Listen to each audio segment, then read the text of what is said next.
हम बात कर रहे हैं लगातार कूच बिहार के छुपे हुए इतिहास को लेकर कि किस तरह से कूच बिहार के इतिहास को साजिशन छुपाया और इसका कितना समृद्धशाली इतिहास रहा है कूच बिहार का। मतलब सृष्टि की रचना से लेकर और आज तक हम ये सब बताते हुए राजा इंद्र तक आ गए हैं, इंद्रदेव तक पहुंच गए हैं।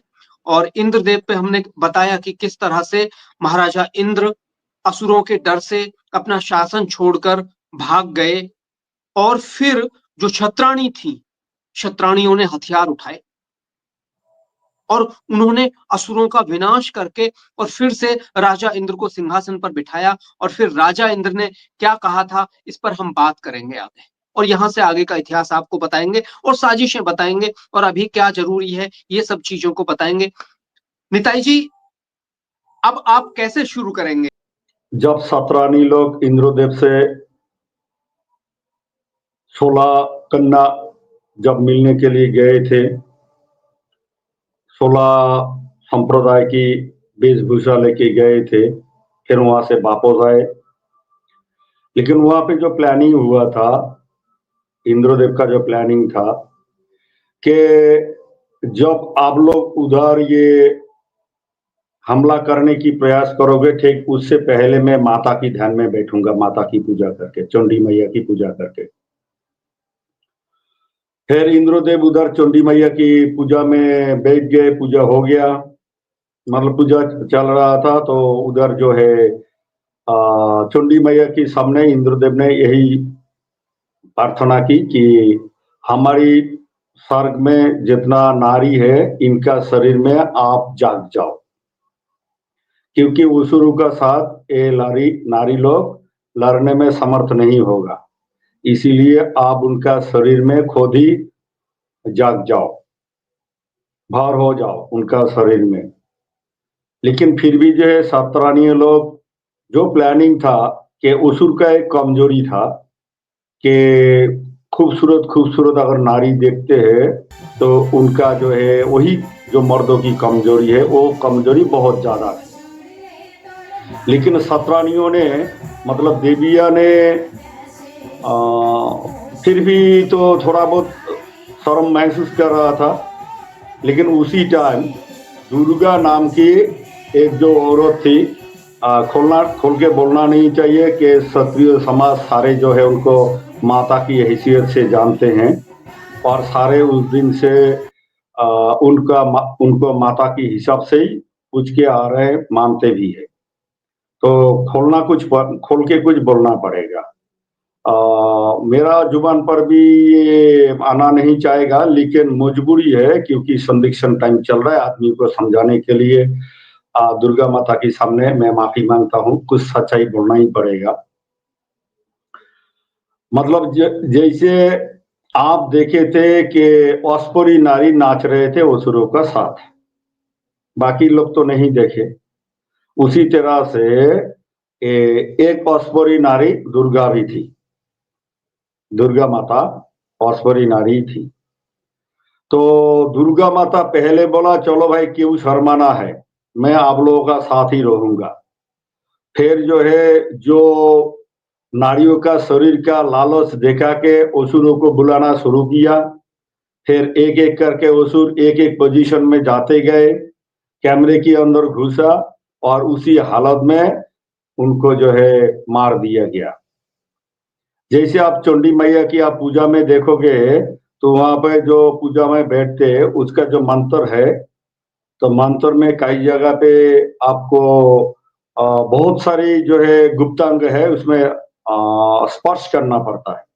इसीलिए स्पर्श करना पड़ता है, जब जब जो असुर मरे थे जिस हालत में, उनको जो है उस हालत उस पोजीशन को स्पर्श करना। मतलब ये बात खुल के बोलना सही नहीं रहेगा, लेकिन जब मंत्र पढ़ते हैं उस टाइम तो दूसरी बात है, अभी बोलना सही नहीं रहेगा। लेकिन दुर्गा माता ने पहले जो है शर्म लाश जो है त्याग करके ये सतरानियों को बोला चलो भाई हम आपके सामने आपसे पहले ही जो है जो भी एक्शन करना है कर लेंगे। जैसे एक एग्जांपल देता हूँ, जैसे आजकल लड़की लोग क्या करते हैं ये रूमाल जैसा वस्त्र पहन के जो है शहरों में घूमने लग जाता है। उसी को नौजवान लोग देखते हैं तो उनके ऊपर ज्यादा आकर्षित होता है। उसी तरह से असुरों को आकर्षित करना था और ये काम सबसे पहले शुरू किया है दुर्गा माता ने।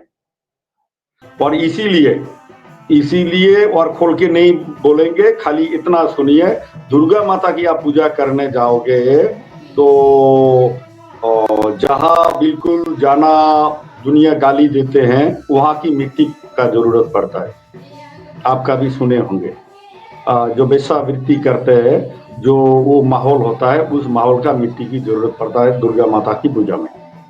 लेकिन चंडी मैया उनका शरीर में, सतरानी की नारियों की शरीर में प्रवेश किया है, लेकिन चंडी मैया तो खुद नहीं लड़े हैं, लेकिन उनका शरीर में प्रवेश किया है, नारियों के शरीर में प्रवेश किया है।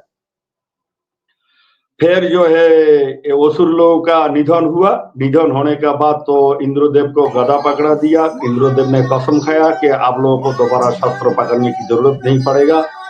फिर जो है कुछ असुर लोग उस टाइम स्वर्ग से भागे थे। जैसे चारों तरफ ये मारना उड़ना शुरू हुआ, उसी टाइम भागे थे। फिर ये स्वर्ग में बहुत खूबसूरत नारियों को जो है इस काम में जिम्मेदारी दिया गया था कि असुरों को जो है उनको काम भावना में लाना है। तो देखने में खूबसूरत नारी को इस्तेमाल किया गया था। फिर उसके बाद जो काली पूजा होता है, माता काली की पूजा, दिवाली का टाइम जो काली माता की पूजा होता है, मतलब 21 दिन बाद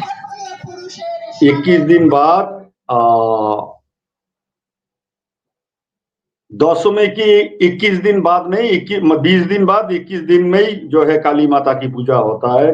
फिर जो है जो नारी देखने में बहुत डेंजर थे, मतलब देख के आदमी डर जाए, ऐसा नारियों को जिम्मेदारी दिया था। ये बाकी जितना असुर दाने बाएं जो छुप के भागे फिर रहे थे, उस टाइम फिर उन लोगों को चुन चुन के राजमहल में नहीं, ये तो इंद्रपुरी तो पूरा खाली हो चुका था असुरों से, लेकिन राजमहल की बाहर का दाने बाएं जो एरिया है, जंगल मंगल है, उसमें जो लोग छुप गए थे उनको फिर चुन के मारना शुरू किया। और जब चुन के मार रहे थे उसी टाइम महेश्वर जी देख रहा था कि मेरा वंशज पूरा जो है खत्म होने की कगार पे है, तो हमारी वंश में, खानदान में दिया जलाने वाला भी तो कुछ रहना चाहिए। फिर माता काली माता सामने आया। जबकि आप टीवी सीरियल या किताबों में आप देखोगे कि महेश्वर जाके सो गया और काली माता के पैर रख दिया, फिर जो है उसका दिमाग ठंडा हो गया। बात ऐसा नहीं है, बिल्कुल बात ऐसा नहीं है। जो टीवी सीरियल और जो किताबों में लिखा है वो कहानी दूसरा है और ये कहानी दूसरा है। जब फिर महेश्वर क्या किया, जहां पे ये मारकाट चल रहे थे माता काली माता की, मतलब वो अकेली नहीं थी और भी कई उनके पास साथ थे, तो चल रहे थी। उसी टाइम उस रणभूमि में जाके महेश्वर ने काली माता के सामने अपना वंश की दिया जलाने के लिए कुछ प्राणों की भिक्षा मांगा। तो उस टाइम काली माता ने महेश्वर की छाती पे लात मारा था। छाती पे लात मार के गिरा दिया, उसके छाती में पैर रखा, बोला तुम जो आज जो कर रहे हो, आज जो डिमांड कर रहे हो, मतलब मांग रहे हो मुझसे, क्या तुम्हें मालूम नहीं था कि नारायण को जो है कौन सा पावर दिया गया है, जबकि तुम्हारी बड़े भाई है मझला भाई, तो उसके बाद भी तुम्हारी वंशज क्यों उनके खिलाफ जो है शस्त्र उठाया, उनकी नारी की तरफ गंदी नजर से देखा। तो फिर उन्होंने माफी मांग लिया। माफी मांगने का बाद बोला फिर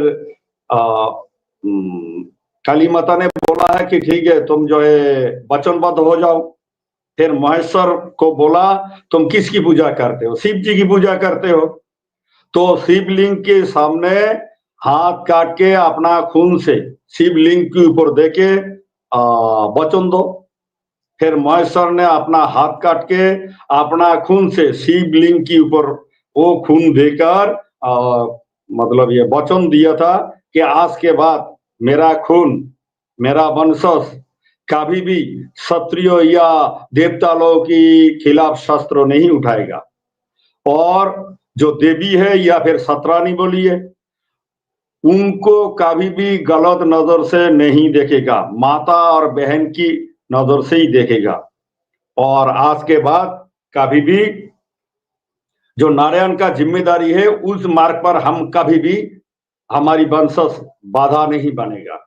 उस दिन से फिर त्रेता चला गया, द्वापर चला गया, कोली की अंतिम टाइम में, इस टाइम की बात छोड़ दीजिए, बीच में फिर 3 युग निकल गया, लेकिन कोई जो है ऐसा और गंदा हरकत नहीं किया। मैं अभी की बात इस टाइम की युग संधिक्षण की बात नहीं कर रहा हूँ, मतलब सेकेंड वर्ल्ड वॉर की बात की कहानी में नहीं बोल रहा हूँ। सेकेंड वर्ल्ड वॉर से पहले, मतलब फर्स्ट वर्ल्ड वॉर या सेकेंड वर्ल्ड वॉर से पहले कोई जो महेश्वर की वंशज ना हमारी कुर्सी में बैठने का लालच किया है, ना कभी बैठा है, ना हमारी बहू बेटी को जो है गंदी नजर से देखा है। लेकिन जब ये दुर्गा माता और काली माता की कहानी समाप्त हुआ, फिर कुछ दिन निकल गया, अभी जब महेश्वर की वंशज नारायण की वंशज के जो जिम्मेदारी है उसके ऊपर दखलंदाजी नहीं कर रहा था, लेकिन महेश्वर की वंशज दखलंदाजी नहीं कर रहा था, लेकिन ब्रह्मा की वंशज अभी सोचने लग गया, कहा भाई ये मजे से रात चलाना, मजे से खाना पीना खाना, ये जो भोग विलास है, तो इसके ऊपर हमारी भी तो अधिकार है, क्योंकि हमारी दादाजी तो एक है। फिर धीरे धीरे ब्रह्मा के वंशज के जो महर्षि कश्यप के 2 लड़का 1 लड़की, महर्षि की जो पहला लड़का है उसका नाम है ना, उसका नाम था हिरण्यक्ष, और दूसरा लड़का था उसका नाम था हिरण्यकशिपु। फिर हिरण्यक्ष और हिरण्यकशिपु बहुत साधना किया, साधना करने के बाद उन्हें शक्ति मिला है, साधना करते करते शक्ति मिला है। फिर ये क्या किया, हिरण्यक्ष क्या किया, ये स्वर्ग राज्य से मतलब इंद्रपुरी से फिर क्या किया, ये फिर एक राजा को, महाराजा को मार के उसने फिर गद्दी में बैठ गया, और गद्दी में बैठने का बाद फिर वही अनडिसिप्लिन जो राज चलता है, जहां पे बिल्कुल शांति नाम की कोई चीज नहीं, धरती मतलब बिल्कुल बोझ की ऊपर बोझ ही पड़ रहा था। वहां तक ऐसा भी गंदा गंदा हरकत किया कि भाई पूरा जैसे नॉर्थ पोल साउथ पोल पूरा धरती गर्म हो चुका था, और ये धरती पूरा पानी भर चुका था, दोनों पोल का जो है बर्फ पिघलने के बाद बिल्कुल पानी पानी हो गया था। और उस हालात को बचाने के लिए फिर जो है प्रकृति को अपना अधीन करके फिर वराह अवतार आया है, वराह अवतार। और इस वराह अवतार से हमारे आज के दिन में कुचबिहार के महाराजा श्री श्री अनंत राय जी, जो राज्यसभा के मेंबर है, तो इसी वंश क्या है। बताइए कि कैसे फिर वराह अवतार ने कैसे हिरण्यकश्यप का जो आप बता रहे हैं कि कैसे वध किया और क्या क्या हुआ, वो आगे आप थोड़ा सा बताते चलिए उसको थोड़ा सा। हाँ, तो हिरण्यक्ष का साथ जो वराह अवतार थे उनका काफी संघर्ष हुआ, काफी समय संघर्ष हुआ। उसके बाद फिर हिरण्यक्ष फिर धरती को सेटअप में लाया, और फिर धरित्री का साथ उनका प्रेम हो गया, और प्रेम से महाराजा नरक अपनी माँ की पेट में आया था। अच्छा चलिए इतना सा बता देते हैं।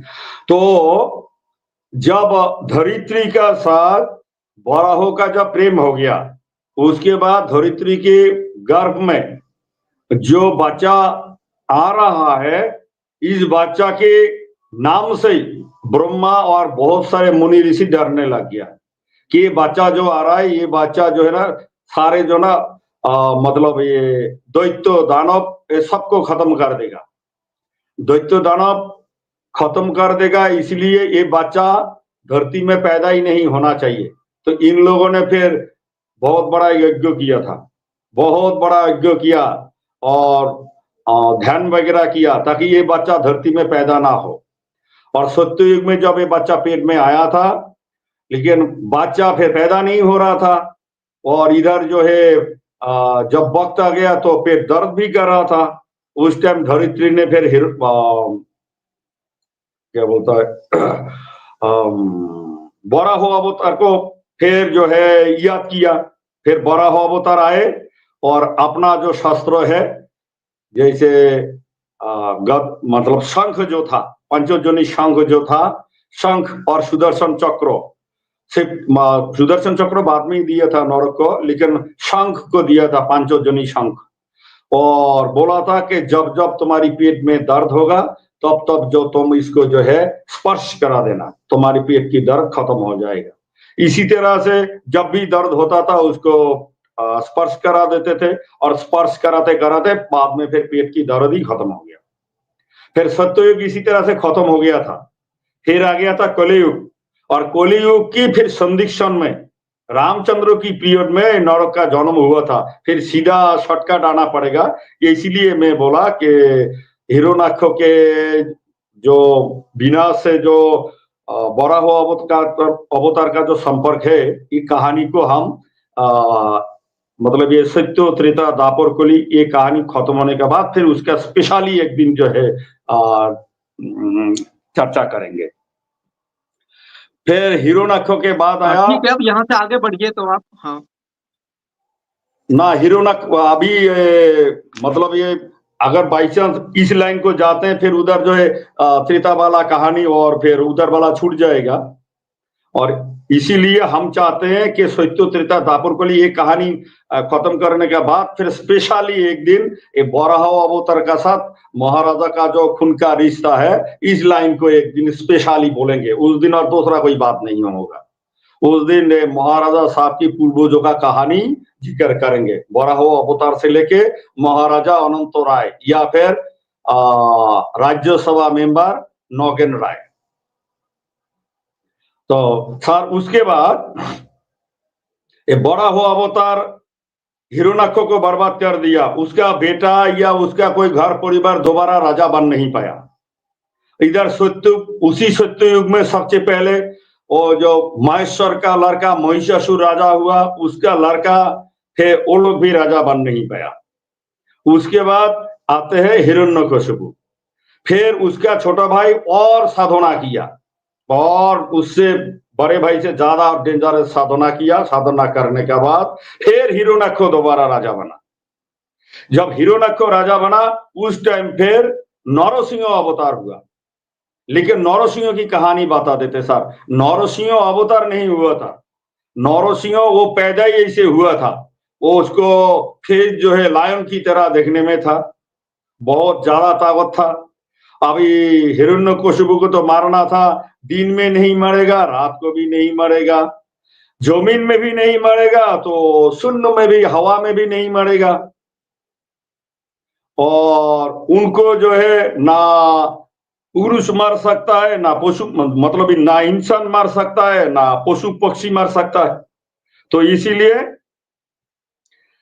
जो नरसिंह था ना तो वो पशु था ना तो इंसान जैसा था, ना दुनिया उसको नरसिंह बोल के ही पुकारते थे। उसके पास इतना ताकत था कि हिरण्यकशिपु को उसको तो शून्य में रख दिया, हवा में रखा, लेकिन अपना पैर पर रखा, लेकिन अपना पैर जमीन में था। और दिन को भी नहीं मारा, रात को भी नहीं मारा, बिल्कुल अंधेरा होने वाला है, मतलब अंधेरा भी थोड़ा सा हो रहा है और हल्का सा दिखाई भी दे रहा है। ऐसा हालत में हिरण्यकशिपु को भी मार दिया। हिरण्यकशिपु को जो मार दिया उसका लड़का था प्रहलाद, लेकिन प्रहलाद था नारायण की भक्त। प्रहलाद किसका भक्त था? नारायण का भक्त था। फिर हिरण्यकशिपु को मारने का बाद फिर प्रहलाद को फिर ब्राह्मणों का ये किताब में गलत लिखा हुआ है कि प्रहलाद जो है राजा बना, प्रहलाद कोई राजा नहीं बना। बल्कि जो ब्रह्मा की वंशज था, ब्रह्मा की वंशज का यही समझ लीजिए कि सरदार टाइप का था। मतलब प्रहलाद जो बोलेगा वही ब्राह्मणों को सुनना पड़ेगा। मतलब पूरा ब्राह्मणों का जैसे एक समझ लीजिए कि पूरा ब्राह्मण समाज का उनको मतलब मुखिया बना दिया। लेकिन प्रहलाद राजा नहीं बना था। ये आजकल दो एक किताब में मैं अभी कुछ दिन पहले यूट्यूब चैनल में कोई दिया है, फिर उसके बाद प्रहलाद राजा बना, ऐसा नहीं बना था। क्योंकि वो खुद नारायण का भक्त था और नारायण का कुर्सी पे बैठने का मैं अगर किसी का भक्त मतलब बिल्कुल एकदम 100% भक्त रहूंगा तो क्या मैं उन्हीं का कुर्सी में बैठने का प्रयास करूंगा? क्या नहीं करूंगा। लेकिन नौरसिंह प्रहलाद को जिम्मेदारी दिया।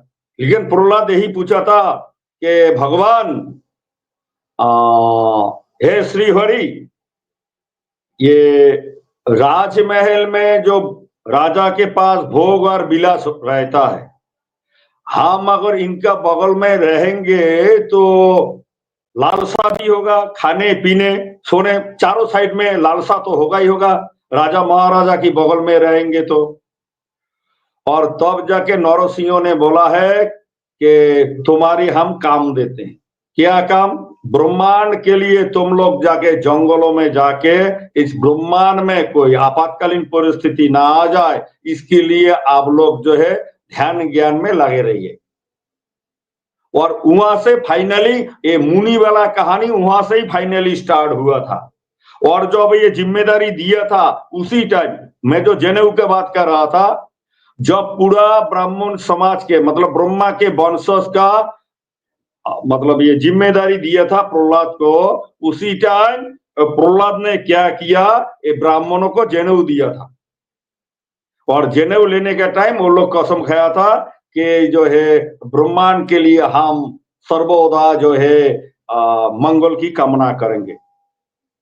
और उसी टाइम से ये ब्रह्मा की वंशज फिर ये ऋषि मुनि मतलब ये ऋषि मुनि वगैरह बने थे जंगलों में जाके ध्यान ज्ञान करके। तो फिर उन लोगों ने बोला फिर खाना पीना फिर कैसे होगा? और तब फिर नौरसिंह बोला था कि तुम लोग जैसे मुनि का काम करोगे तो खाने पीने का जरूरत पड़ेगा, तुम राजमहल या क्षत्रिय घर में मतलब देवता की घर में आ जाना। उनका साप्ताहिक या मासिक जो भी खर्चा एक्स्ट्रा रहेगा वो तुम्हें दे दिया जाएगा। जैसे हमारी साइड में एक कहावत है, खेतों से कोई फसल लाता है खेतों से, तो रास्ते में कहीं अगर गिर जाता है, ज्यादा गिरते हैं तो हमारी साइड की लोग उसको दोबारा नहीं उठाते। उसका मतलब उसका ऊपर बोलता है हमारी हक खत्म हो जाता है। एक हिस्सा बोलता है कि हरिश्चंद्र को मिलता है, एक हिस्सा ब्राह्मणों को मिल जाता है, वो तो देखा ही नहीं देता है लेकिन वो पड़ा ही रहता है। और एक हिस्सा पशु और पंछी के लिए रहते हैं। जैसे हम खेतों से धान लाने का टाइम 5-7-10 किलो की ट्रैक्टर पाल्टी खा गया, धान जमीन में गिर गया, तो जितना हाँ भाई मतलब नॉर्मली जितना ले लिया बाकी पड़ा रहेगा। तो वो किसके लिए? एक नंबर राजा हरिश्चंद्र के लिए, 2 नंबर ब्राह्मणों के लिए, और तीसरी नंबर मतलब ब्राह्मणों के लिए मतलब वो नहीं खेतों में पड़ा रहेगा, वो लोग आके लेके जाएगा, ऐसे नहीं है। मतलब ये आध्यात्मिक वाला सोच है कि वो जो है उत्सर्ग हो जाता है। उत्सर्ग मतलब एक हरिश्चंद्र के लिए, एक ब्राह्मणों के लिए और पशु और पंछी के लिए उत्सर्ग हो जाता है। तो उस टाइम से ये मुनि लोग क्या करते हैं, जैसे 1 महीना का उनका बंदोबस्त हो गया, 1 महीना बाद फिर आएगा क्षत्रियों की घर में आएगा, तो क्षत्रिय लोग उनको भोजन भी करवाएगा और जाने का टाइम में जो भी कुछ खाना पीना का सूखा चावल आटा जो भी कुछ है वो दाल वगैरह उनको दे देगा। जैसे एक हफ्ते की हम मार्केट कर लिया, एक हफ्ते मार्केट करने के बाद ये तो नहीं कि हम 2 किलो खाएंगे तो पूरे 2 किलो ही लाएंगे, एक्स्ट्रा भी कुछ होगा, जो हिसाब की है वो भी मिल जाएगा, जो एक्स्ट्रा रहेगा वो भी मिल जाएगा। इसी तरह से उसी टाइम से ये सिस्टम चल के आया है। और उसी टाइम से ये ब्राह्मणों को उनको भीख मांगने वाला भी लोग बोलते हैं हंसी मजाक में, लेकिन ऐसा बोलना नहीं चाहिए। नहीं, उन्हें समाज में ये एक समाज का एक रूल बना दिया है जो आज भी चला आ रहा है कि हमारे यहाँ हाँ सभी को जोड़ के रखा जाता है। जो हाँ हाँ। किसान होता है, खेती कर रहा है, उसके साथ हम्म, सभी लोग जुड़े हुए हैं। मुझे अब से पहले तक याद था, हमारे मैं अपने गांव में ही बताता हूँ आपको कि ब्राह्मण का अलग हिस्सा होता था, जो नाई होता हम्म, था उसका अलग हिस्सा होता था, बढ़ई होता था उसका अलग हिस्सा होता था, और भी जो कुम्हार होता था उसका अलग हिस्सा होता था। सभी के हिस्से बंधे हुए थे। जैसे ही किसान के पास अनाज आता हाँ था, जी, हाँ हाँ, वैसे ही सबको 100%। पहुंचाया जाता था। वो हर हम्म, जगह है, पूरे भारत की संस्कृति ही यही है। लेकिन और हम्म, इस संस्कृति होने की वजह से दोस्तों ये होता था कि कभी कोई भूखा नहीं मरता था। जैसे हाँ, आज गवर्नमेंट दे रही है फ्री, लेकिन फिर भी हम्म, लोग, आप सबने सुना होगा कि भूख से कहीं ना कहीं न्यूज आ जाती हैं। अब तो खैर नहीं सुनी है हमने, लेकिन भूख से मरने की खबरें हमारे यहाँ आ जाती थी। पहले ऐसा कभी नहीं होता था जब ये संस्कृति थी। कि इस क्यों नहीं होता था? क्योंकि हर आदमी का पता होता था, और वो उसके यहाँ खाना दाना पानी भिजवाया जाता था अगर कोई समस्या होती थी तो ये हमारा हम्म, समाज था इस तरह का। जी निताई दा, आगे बताइए अब। हम्म। जैसे हमारे इधर के जो सफाई कर्मचारी लोग हैं, जो टॉयलेट बाथरूम वगैरह सफाई करते हैं, वो लोग जैसे साल में एक बार ही आते हैं। लेकिन एक बार आते हैं, ये नहीं कि आपका 5-10 रुपये में काम बनेगा, ऐसा नहीं है। वो पूरा साल का जैसे ये 12 महीने की एक साथ जो है लेके जाते हैं। मतलब ऐसा रिवाज वो उस टाइम हो गया था। लेकिन प्रहलाद राजा नहीं बना था क्योंकि वो ब्राह्मण था। प्रहलाद क्या किया, ब्राह्मणों का सरदार बना। लेकिन शास्त्रों में, कई कई शास्त्रों में गलत लिखा है। उसके बाद फिर जो है इस धरती धीरे धीरे धीरे धीरे धीरे धीरे धरती में फिर जो है दोबारा और कोई जो है सत्ययुग के अंदर एक घटना नहीं घटे थे। लेकिन सत्ययुग की आखिर तक फिर जो ना सारे आदमी, क्योंकि युग परिवर्तन का टाइम आ चुका था, तो युग परिवर्तन का टाइम आएगा तो क्षत्रिय भी गलती करने लगेगा। नहीं तो फिर युग कहां से परिवर्तन होगा, ये विधि का विधान है। फिर सत्य युग में ये विष्णु, मतलब जो नारायण का बात था, नारायण का बात कोई नहीं माना था सिवाय 7 आदमी के। जैसे कई कई जगह पर इनका पिक्चर देखते हैं कि एक जो है मच्छी नाव को खींच रहा है, एक मच्छी नाव को खींच रहा है, और उस नाव के ऊपर एक जो है पुरुष और एक महिला ये बैठे हुए हैं, और उनका साथ जो है ना 5 मुनि उस नाव में बैठे हुए। तो इस हालात में ये पूरा संसार के खाली जो है 6 पुरुष, मतलब ये 5 ब्राह्मण, एक क्षत्रिय और एक सत्रानी बचे थे। फिर वहां से दोबारा फिर त्रेतायुग का शुरू हुआ। पूरा फिर और एक बार जलमग्न हो गया था धरती। फिर उसके बाद फिर त्रेतायुग दोबारा शुरू हुआ। और त्रेतायुग शुरू हुआ, बीच में बहुत सारा कहानी हुआ। भागीरथ के नदी का बंदोबस्त की, गंगा की बंदोबस्त की, या गंगा मैया की, ये सारा कहानी में हम नहीं जाएंगे। हम सीधा जाएंगे रावण की कहानी पर।